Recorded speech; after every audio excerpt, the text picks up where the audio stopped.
siapakah Saudi Aramco?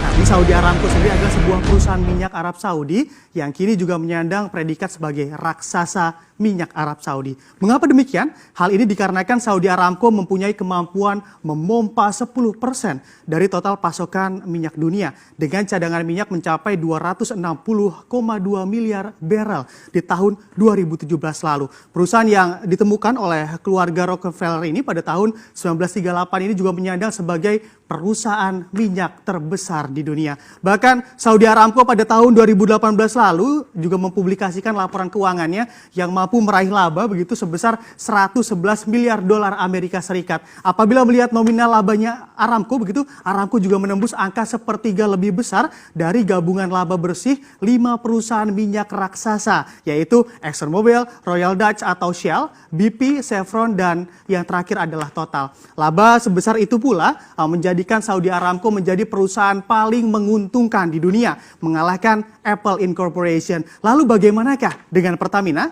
Ya, Pertamina adalah salah satu perusahaan plat merah atau termasuk badan usaha milik negara dengan cadangan minyak yang berada di angka 3,3 miliar barrel di tahun 2018. Kini Pertamina berusaha mendongkrak produksi bahan bakar minyak BBM kilang Cilacap dari 348.000 barrel per hari menjadi 400.000 barrel per hari. Bila di total kapasitas kilang nasional begitu akan terdongkrak dari 1,15 juta barrel per hari menjadi 1,2 juta barrel per hari. Nah, bagaimanakah kisah perjalanan rencana kerjasama Saudi Aramco dengan Pertamina dalam proyek revitalisasi kilang Cilacap? Bisa kita lihat di sini.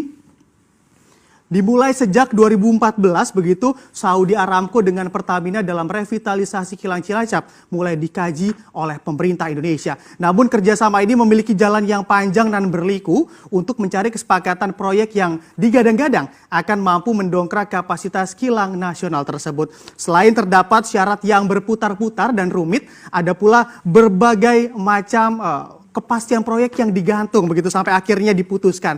Yang pertama adalah Saudi Aramco meminta berbagai insentif dari pemerintah Indonesia dari bentuk kerjasama ini. Saudi Aramco memberikan persyaratan bahwa pemerintah Indonesia dapat memberikan insentif mulai dari tax holiday, penyediaan lahan, serta penyerahan aset ke anak perusahaan Saudi Aramco nantinya. Dengan berbagai persyaratan yang diajukan tersebut, pihak Pertamina merasa kesulitan menyanggupi dan ingin menyerah di awal begitu karena kepastian juga tak kunjung didapat oleh Pertamina dari berbagai stakeholder, yakni Kementerian Keuangan dan Kementerian Koordinator Perekonomian terkait insentif-insentif yang diminta oleh Saudi Aramco. Namun dengan proses panjang begitu akhirnya pemerintah mengabulkan berbagai insentif yang diminta oleh Saudi Aramco.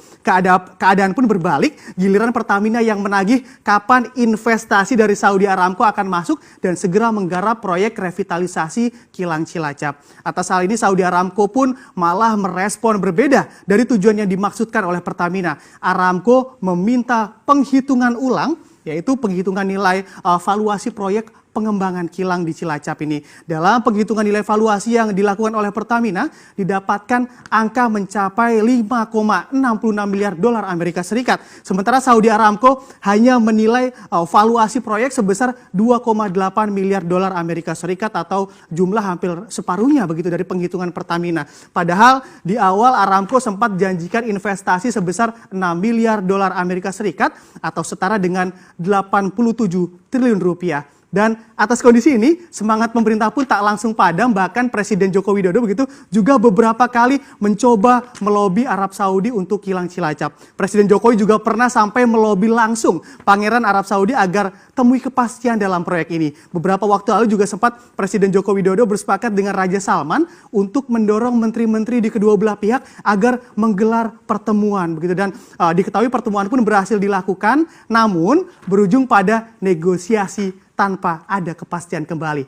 Dan juga alotnya antara Aramco dan Pertamina ini tak berlaku pada bentuk kerjasama yang dilakukan oleh Aramco dengan China begitu yang berjalan mulus, China dan Malaysia. Diketahui Saudi Aramco justru mengucurkan dana besar untuk China mencapai 10 miliar dolar Amerika Serikat guna pengembangan komplek kilang di China. Dan selain itu Aramco juga publikasikan kerjasamanya dengan pemerintah Malaysia guna membangun proyek kilang dengan nilai investasi 7 miliar dolar Amerika Serikat. Dan angka yang juga terbilang besar besar begitu ya dibandingkan nilai investasi yang dijanjikan untuk Indonesia dari Saudi Aramco. Lalu bagaimanakah nasib proyek kilang Cilacap milik Pertamina tanpa Aramco? Nah, setelah Aramco resmi nyatakan mengundurkan diri dari kerjasama yang direncanakan dengan Pertamina, kini Pertamina mencoba menggarap proyek tersebut dengan dana mandiri. Atas kondisi ini, Pertamina juga berpotensi menggerus posisi kas mereka sebesar 7,32 miliar dolar Amerika Serikat jika Pertamina mengeluarkan 1,68 miliar untuk membiayai proyek revitalisasi kilang Cilacap. Dan memang sebelumnya Presiden Jokowi juga optimis bahwa di tahun 2024 nanti defisit transaksi berjalan akan hilang dari menekan impor migas hingga menghilangkan sepenuhnya ketergantungan kebutuhan migas dari negara lain. Namun, apakah akan terwujud? Dan dalam kondisi ini diharap pula pemerintah dapat memaksimalkan pembangunan proyek kilang Cilacap serta juga tak menutup kemungkinan apabila di perjalanan nanti juga menemui pasangan begitu untuk jalin kerjasama dalam proyek revitalisasi kilang Cilacap.